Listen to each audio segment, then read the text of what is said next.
Shalom saudara pendengar saudara rohani yang dikasihi Tuhan Yesus Kristus.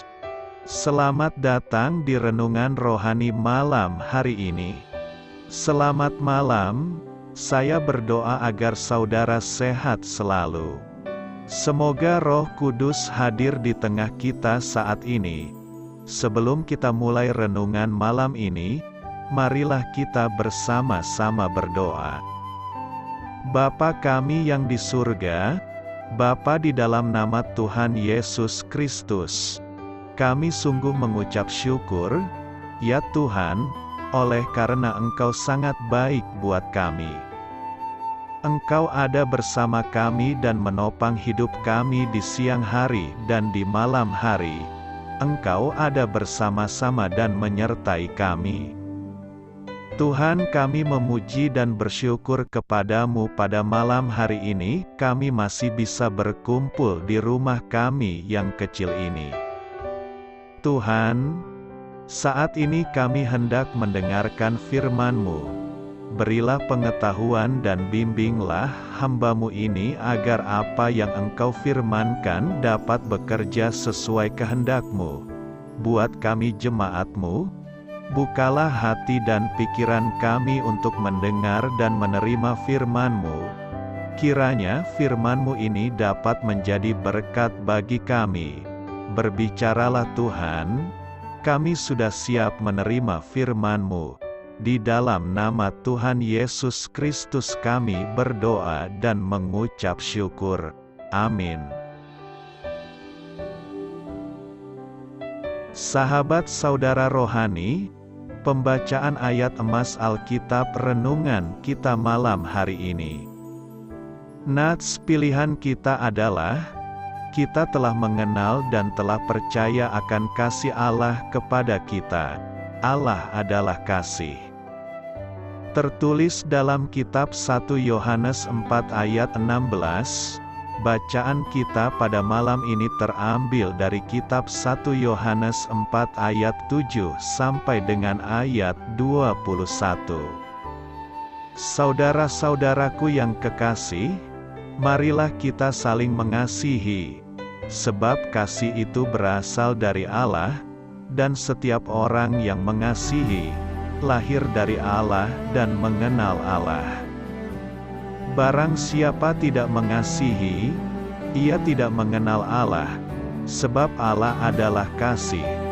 Dalam hal inilah kasih Allah dinyatakan di tengah-tengah kita, yaitu bahwa Allah telah mengutus anaknya yang tunggal ke dalam dunia, supaya kita hidup olehnya. Inilah kasih itu, bukan kita yang telah mengasihi Allah, tetapi Allah yang telah mengasihi kita dan yang telah mengutus anaknya sebagai pendamaian bagi dosa-dosa kita. Saudara-saudaraku yang kekasih, jikalau Allah sedemikian mengasihi kita, maka haruslah kita juga saling mengasihi. Tidak ada seorang pun yang pernah melihat Allah. Jika kita saling mengasihi, Allah tetap di dalam kita, dan kasih-Nya sempurna di dalam kita. Demikianlah kita ketahui, bahwa kita tetap berada di dalam Allah, dan Dia di dalam kita. Ia telah mengaruniakan kita mendapat bagian dalam Roh-Nya, dan kami telah melihat dan bersaksi, bahwa Bapa telah mengutus anaknya menjadi juru selamat dunia.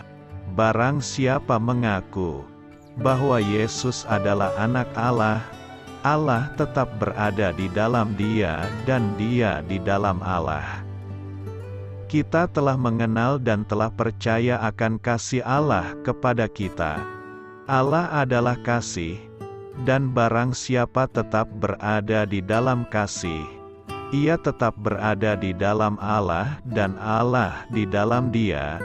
Dalam hal inilah kasih Allah sempurna di dalam kita, yaitu kalau kita mempunyai keberanian percaya pada hari penghakiman. Karena sama seperti Dia, kita juga ada di dalam dunia ini. Di dalam kasih tidak ada ketakutan, kasih yang sempurna melenyapkan ketakutan. sebab ketakutan mengandung hukuman dan barang siapa takut, ia tidak sempurna di dalam kasih. Kita mengasihi, karena Allah lebih dahulu mengasihi kita. Jikalau seorang berkata, "Aku mengasihi Allah," dan ia membenci saudaranya, maka ia adalah pendusta, karena barang siapa tidak mengasihi saudaranya yang dilihatnya, tidak mungkin mengasihi Allah yang tidak dilihatnya. Dan perintah ini kita terima dari Dia, barang siapa mengasihi Allah, ia harus juga mengasihi saudaranya. 1 Yohanes 4 ayat 7 sampai dengan ayat 21. Topik dari ayat emas renungan kita adalah, di mana terdapat pengharapan, di sana terdapat kebahagiaan. Mari kita mulai renungan malam kita. Judul renungan kita hari ini adalah 3 kebutuhan, kisah inspiratif. Saya telah mendengar bahwa ada 3 hal yang dibutuhkan seseorang untuk bahagia. 1. Sesuatu untuk dikerjakan, pekerjaan yang berarti atau menolong orang lain. 2. Seseorang yang dikasihi, seseorang yang kepadanya kita dapat memberikan diri, seperti suami atau istri, anak, atau teman. Dan 3. Sesuatu yang dinanti-nantikan, liburan, kunjungan dari orang terkasih, kesehatan yang membaik, mimpi yang menjadi kenyataan. Hal-hal tersebut hanya membawa kebahagiaan sementara. Untuk memperoleh kepuasan kekal, semua hal itu dapat ditemukan dalam hubungan dengan Yesus, Anak Allah. Sesuatu untuk dikerjakan, sebagai orang-orang percaya, kita telah diberi karunia dari Roh Kudus untuk melayani juru selamat kita dengan melayani orang lain di dalam keluarga Allah. Roma 12 ayat 1-16, kita pun dipanggil untuk menyebarkan Injil ke seluruh dunia. Matius 28 ayat 19 dan 20. Seseorang yang dikasihi, kita mengasihi Allah karena Dia lebih dahulu mengasihi kita. 1 Yohanes 4 ayat 19, dan kita mengasihi orang lain, sebab kasih itu berasal dari Allah. Sesuatu yang dinanti-nantikan. Suatu hari nanti kita akan disambut dalam hadirat Allah selamanya, di mana kita akan menikmati sebuah tempat yang sempurna yang disiapkan khusus bagi kita. Yohanes 14 ayat 2 dan 3. Wahyu 21 ayat 3 dan 4. Kita akan melihat Yesus dan menjadi seperti Dia. 1 Yohanes 3 ayat 2. Untuk kepuasan yang kekal, hanya Yesus Kristus yang benar-benar kita perlukan. Amin. Marilah kita renungkan di dalam hati kita. Kasih sebagaimana diulas oleh Alkitab sangat lain dibandingkan cara dunia mengartikan kasih. Kasih Alkitabiah tidak mempedulikan diri dan tanpa pamrih, sedangkan kasih dunia dikenal oleh keegoisan. Dalam beberapa ayat ini, kita melihat bahwa kasih tidak dapat berdiri sendiri secara terpisah dari Allah, dan kasih yang benar hanya dapat dialami oleh mereka yang telah mengalami kasih Allah secara pribadi. Roma 13 ayat 9-10. Karena firman, jangan berzina, jangan membunuh, jangan mencuri, jangan mengingini dan firman lain manapun juga, sudah tersimpul dalam firman ini, yaitu, kasihilah sesamamu manusia seperti dirimu sendiri. Kasih tidak berbuat jahat terhadap sesama manusia. karena itu kasih adalah kegenapan hukum Taurat. Yohanes 13 ayat 34-35. Aku memberikan perintah baru kepada kamu, yaitu supaya kamu saling mengasihi, sama seperti aku telah mengasihi kamu, demikian pula kamu harus saling mengasihi. 1 Yohanes 4 ayat 16-19. Kita telah mengenal dan telah percaya akan kasih Allah kepada kita. Allah adalah kasih, dan barang siapa tetap berada di dalam kasih, ia tetap berada di dalam Allah, dan Allah di dalam dia. Dalam hal inilah kasih Allah sempurna di dalam kita, yaitu kalau kita mempunyai keberanian percaya pada hari penghakiman, karena sama seperti Dia, kita juga ada di dalam dunia ini. Di dalam kasih tidak ada ketakutan. Kasih yang sempurna melenyapkan ketakutan. Sebab ketakutan mengandung hukuman, dan barang siapa takut, ia tidak sempurna di dalam kasih. Kita mengasihi, karena Allah lebih dahulu mengasihi kita. Pernyataan, kasihilah sesamamu manusia seperti dirimu sendiri, bukanlah perintah untuk mengasihi diri sendiri. Ialah hal yang normal untuk mementingkan diri dan mengasihi diri sendiri. Tidak ada kekurangan kasih diri di dalam dunia ini. Perintah, mengasihi sesama seperti mengasihi diri sendiri, pada hakikatnya sedang menghimbau kita untuk memperlakukan orang lain dengan cara sama di mana kita memperlakukan diri sendiri. Firman tidak memerintah kita untuk mengasihi diri sendiri, tetapi mengasumsikan bahwa kita sudah mengasihi diri. Faktanya ialah bahwa manusia yang belum lahir baru mengasihi dirinya sendiri terlalu banyak, dan itulah masalahnya. Dalam perumpamaan tentang orang Samaria yang baik, Yesus mengutarakan bahwa hanya satu yang menunjukkan bahwa dirinya adalah tetangga yang baik kepada pria yang berkebutuhan itu, orang Samaria. Lukas 10 ayat 30-37. Ada dua orang lainnya, seorang imam dan seorang Lewi, tetapi mereka menolak menolong orang yang kesulitan. Kegagalan mereka untuk menunjukkan kasih bukan didasari kurangnya mereka mengasihi diri sendiri, melainkan akibat dari mengasihi diri terlalu banyak dan mementingkan kepentingan diri mereka secara utama. Orang Samaria menunjukkan kasih yang benar. Ia memberi waktu, sumber daya, dan harta tanpa memikirkan diri sendiri. Fokusnya menghadap keluar, bukan ke dalam. Yesus mengkisahkan hal ini sebuah gambaran apa yang diartikan dalam mengasihi sesama seperti diri sendiri. Kita harus melepaskan pandangan dari kita sendiri dan mengasihi orang lain. Kedewasaan Kristiani mengaratkan hal ini. Hendaklah kamu sehati sepikir, dalam satu kasih, satu jiwa, satu tujuan, dengan tidak mencari kepentingan sendiri atau puji-pujian yang sia-sia. Sebaliknya hendaklah dengan rendah hati yang seorang menganggap yang lain lebih utama daripada dirinya sendiri. Dan janganlah tiap-tiap orang hanya memperhatikan kepentingannya sendiri, tetapi kepentingan orang lain juga. Filipi 2 ayat 2-4.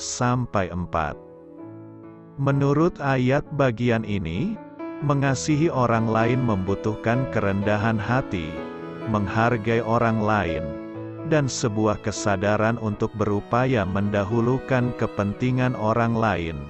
Gagal melakukan hal ini adalah keegoisan dan kesombongan, dan gagal mencapai standar Kristus. Kita tidak mengartikan semua ini dengan maksud menyampahkan diri sendiri. Alkitab mengajarkan bahwa kita diciptakan sesuai rupa Allah, dan fakta itu sendiri memberi kita nilai yang sangat besar. Lihat Lukas 12 ayat 7, pandangan Alkitab yang seimbang adalah bahwa kita merupakan ciptaan unik Allah, dikasihi Allah meskipun berdosa, dan diselamatkan oleh Kristus. Dalam kasih-Nya, kita dapat mengasihi orang lain.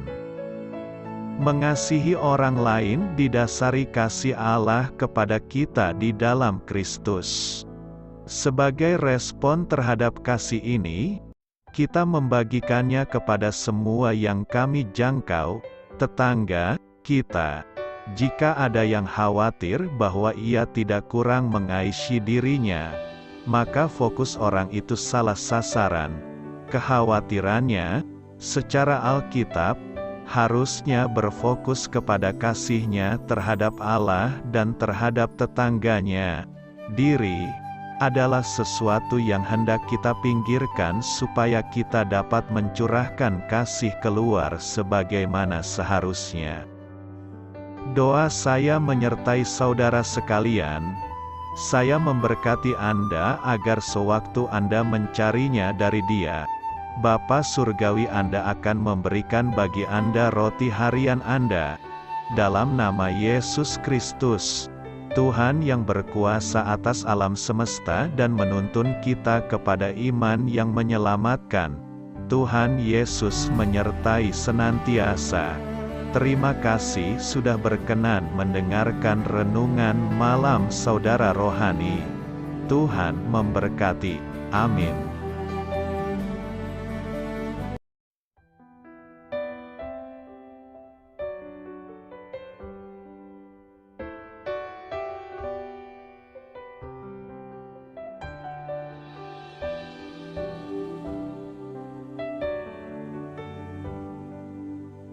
Marilah kita renungkan, sahabat saudara rohani, demikianlah renungan firman Tuhan malam hari ini.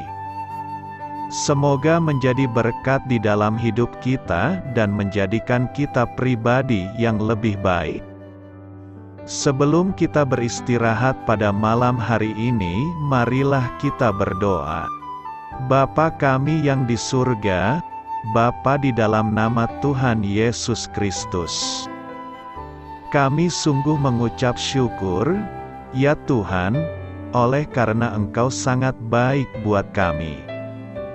Engkau ada bersama kami dan menopang hidup kami di siang hari dan di malam hari. Engkau ada bersama-sama dan menyertai kami, ya Tuhan Yesus.